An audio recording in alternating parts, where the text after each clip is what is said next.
오늘 출애굽기 30장에서는 성막 안에 들어갈 여러 기구들 중에 분향단, 그리고 회막 봉사를 위해 걷는 세금인 속전, 또 성막 뜰에 놓인 놋 물두멍, 그리고 성막 기구들의 발을 향기름과 향품에 대해서 설명합니다. 먼저 1절로 10절은 분향단에 대한 규정입니다. 성막 안에 성소와 지성소를 구분하는 커튼이 있습니다. 그 커튼 바로 앞, 그 지성소로 들어가는 입구에 분향단을 만듭니다. 나무로 약 가로 50cm, 세로 50cm, 높이 1m 정도 층 육면체로 된 분향단입니다. 사방의 기퉁이에는 뿔을 세웁니다. 향불을 붙이면 온도가 높아져서 나무가 탈 수 있기 때문에 향단의 표면에 금을 발라서 입힙니다. 향단의 옆면에는 고리를 달아둡니다. 이동을 할 때에 이 고리에 막대기를 끼워서 레위인들이 가마처럼 메고 들고 이동할 수 있도록 한 것입니다. 이 분향단의 전체적인 모양은 출애굽기 27장 앞부분에 나왔던 그 번제단과 대단히 유사합니다. 크기만 작게 만들었습니다. 용도도 아주 비슷합니다. 하나님께 불을 태워서 향기를 올려드리는 곳입니다. 이 마당에, 성전 뜰의 마당에 있는 제단에서도 짐승들의 고기와 기름을 태워서 하나님께 그 향기를 올려드리도록 했습니다. 이곳 성막 안에 있는 분향단에서도 마찬가지로 향기를 하나님께 올려드립니다. 아론을 비롯한 대제사장이 직접 이 분향단을 관리했습니다. 일반적으로 분향단을 제외한 그 성막 안의 기구들, 그 촛대와 또 떡상, 진설병상 이런 것들은 제사장들이 관리를 하는 것이었습니다. 그런데 이 분향단만큼은 대제사장이 직접 매일 아침 저녁마다 들어가서 향을 하나님께 올려드리도록 하였습니다. 또 1년에 한 번 속죄일이 되면 그 속죄제의 피로 향단의 뿔들을 묻히면서 그 향단을 거룩하게 속죄했습니다. 아침 저녁으로 하나님께 올려드려야만 하는 그 제사가 두 가지가 있었습니다. 마당의 번제단에서는 매일 번제를 바쳤습니다. 그 연기를 태워서 하나님께 향기롭게 올려드렸습니다. 그리고 성막 안쪽에서는 대제사장이 분향단에서 향을 하나님께 올려드렸습니다. 둘 다 동일하게 이 제사장과 또 백성들이 매일매일의 삶을 전체로 하나님께 바쳐드린다는 의미를 가지고 있었습니다. 그리고 그렇게 주님께 우리의 삶 전체를 헌신할 때에 주님께서 그 삶을 아주 향기롭게 기쁨으로 받아주신다는 의미를 가지고 있었습니다. 11절로 16절에서는 속전에 대한 규정이 나옵니다. 이 속전은 회막의 봉사를 위해서 내는 일종의 세금입니다. 예수님 시대에는 성전세라고 부르는 것이 이 속전과 동일한 것입니다. 그런데 이 속전을 부를 때에 생명의 속전이다 이렇게 부릅니다. 속전은 원래 내 것이었는데 다른 사람의 소유로 넘어간 것을 회복하기 위해서 치르는 값을 의미합니다. 즉 이스라엘 모든 백성들의 생명은 하나님께 속한 것입니다. 모든 사람들은 하나도 빠짐없이 자신의 모든 삶을 하나님께 드려야 합니다. 그리고 그분을 예배하는 데에 자신의 삶을 바쳐야 합니다. 그런데 현실적으로는 레위 지파만이 제사장들로 또 성전을 봉사하는 일로 헌신을 하였고 나머지 지파의 사람들은 생업에 종사하였습니다. 그렇기 때문에 성막의 봉사에 직접적으로 참여하지 못하였습니다. 이렇게 속전을 내서 자신의 생명에 대한 값을 대신 하나님께 지불하고 성막의 운영에 기여하도록 돈을 낸 것입니다.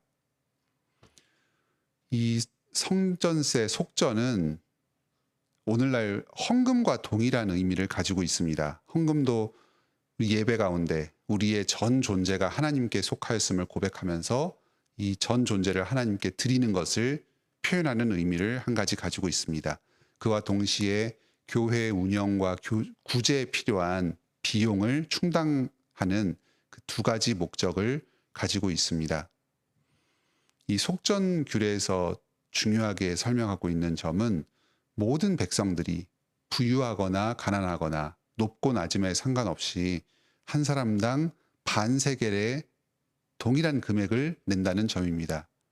이 반세겔은 그렇게 큰 돈은 아닙니다. 그래서 가난한 사람도 큰 부담이 없도록 적은 금액을 책정했습니다. 15절에 부자라고 반세겔에서 더 내지 말고 가난한 자라고 덜 내지 말지며. 오늘날 우리도 예배를 세우고 교회 운영에 참여하는 데에 높고 낮음에 차등이 없습니다.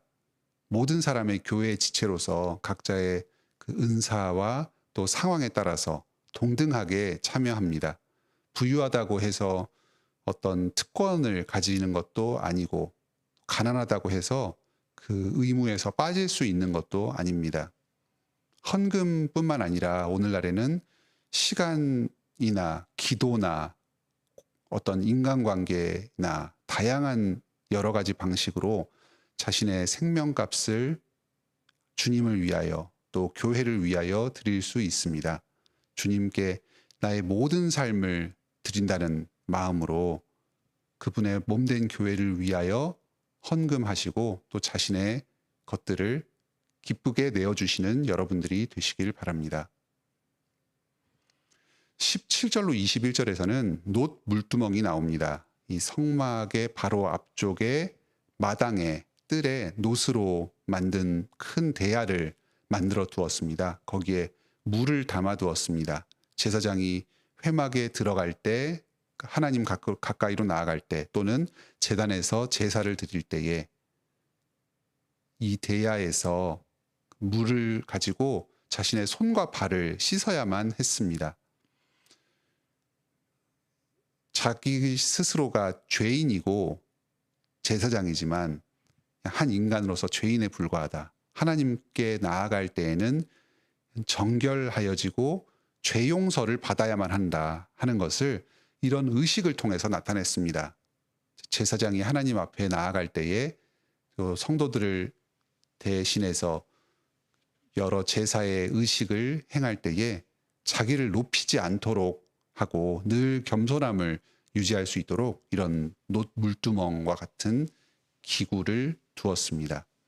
오늘날 우리도 마찬가지입니다. 우리가 예배를 드리고 하나님과 교제할 수 있는 것이 어떤 우리 스스로에게 자격이 있거나 우리가 특별한 존재여서가 아닙니다.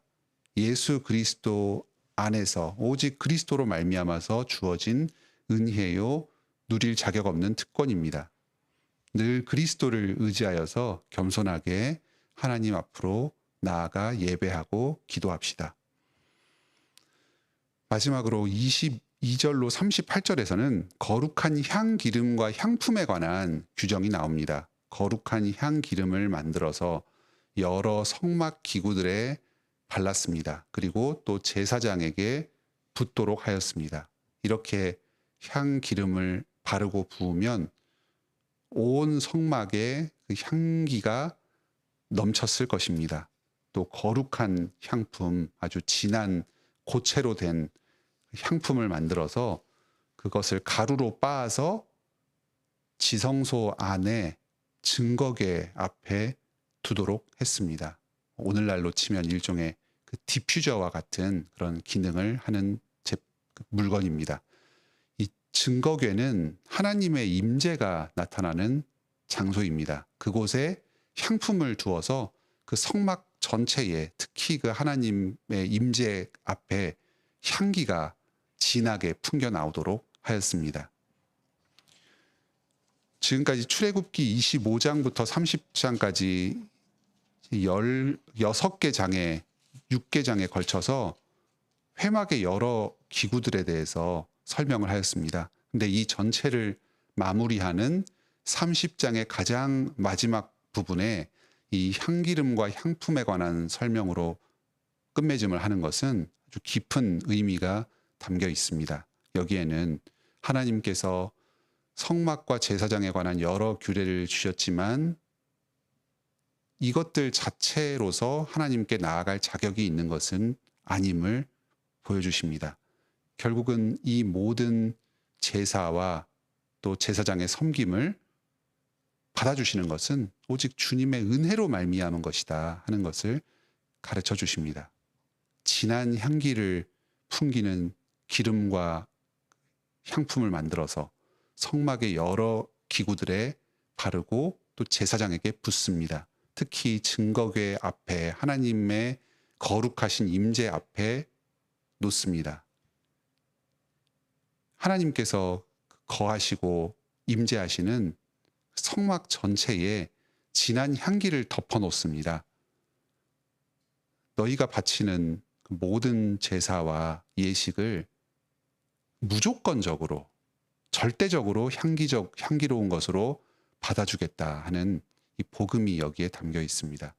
비록 너희는 악하고 너희가 드리는 제사의 행위도 참 냄새나는 추악한 것들이지만 나는 이것을 은혜로 받아주겠다. 향기롭게 받아주겠다 하시는 그 주님의 결심이 담겨 있습니다. 하나님께서 성막과 제사장의 여러 규정들을 주셨지만 이스라엘 백성들은 이것을 온전하게 행할 수가 없습니다. 절차는 흉내를 내지만 그 속에 담긴 이 겸손하게 주님의 은혜만을 의지하면서 주님께 자신의 모든 삶을 기쁘게 드리는 이 정신은 절대로 충족할 수가 없습니다. 하지만 하나님께서는 처음부터 자신의 그 코 밑에다가 향품을 가득 바르십니다. 사람들이 행하는 그 모든 제사들, 제물들을 향기롭게 받아주기로 처음부터 작정을 하신 것입니다. 우리도 마찬가지입니다. 우리가 오늘날 주일에 모여서 예배를 드리고 또 우리의 모든 일상의 삶을 거룩한 산 제물로 하나님께 바쳐드립니다. 하지만 그것이 그 자체로는 향기로운 제물이 될 수 없습니다. 하나님께서 향기롭게 맡으실 만한 그런 향기나는 우리의 삶과 예배가 아닙니다. 우리가 나름대로 예배를 드리고 우리의 삶 가운데 순종도 하지만 부족함이 참 많습니다. 하지만 이미 하나님께서는 예수 그리스도로 말미암아서 우리의 모든 예배와 삶을 향기로운 제사로 받아주십니다.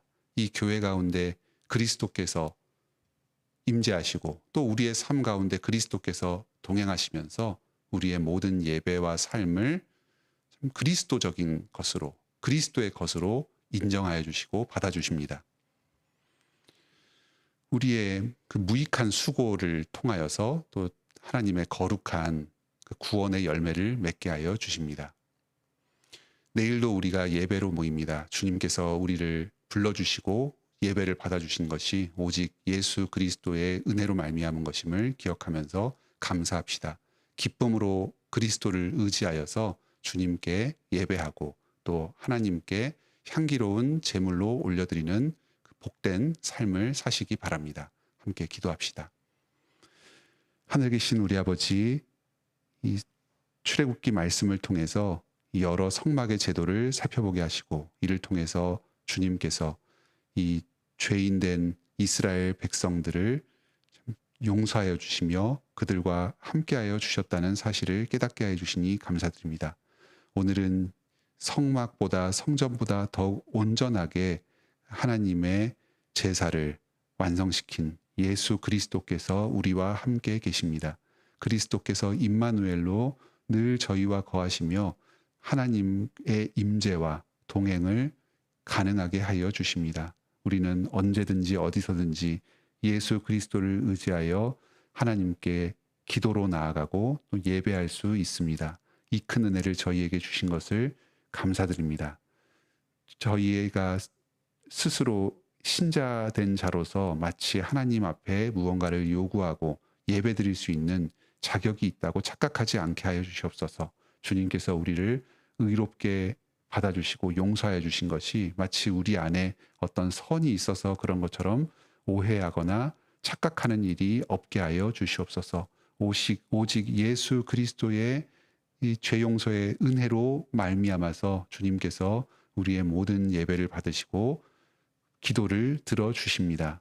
이것이 저희의 유일한 위로와 확신이 됩니다. 저희가 어떠하든지 어떠한 부족과 연약이 있든지 그리스도 때문에 하나님께서는 저희를 향기로운 제물로 받아주시고 인정하여 주십니다. 우리의 모든 기도를 들으시고 응답하여 주십니다.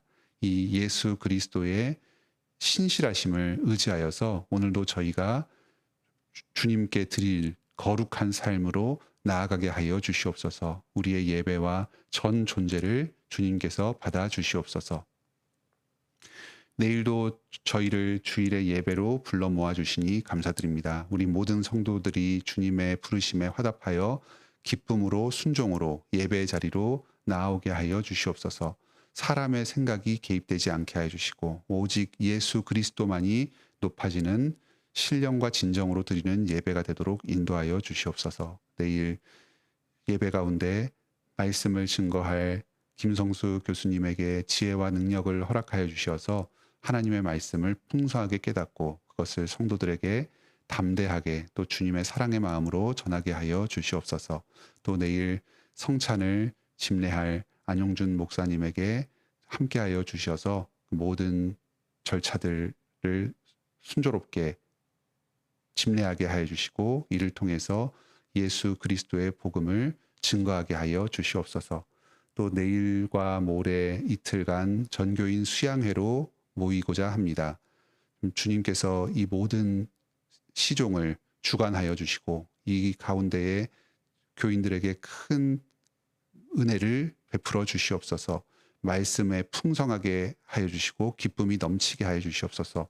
또한 성도들의 교제와 하나됨이 그 말씀 안에서 이루어지게 하여 주시옵소서.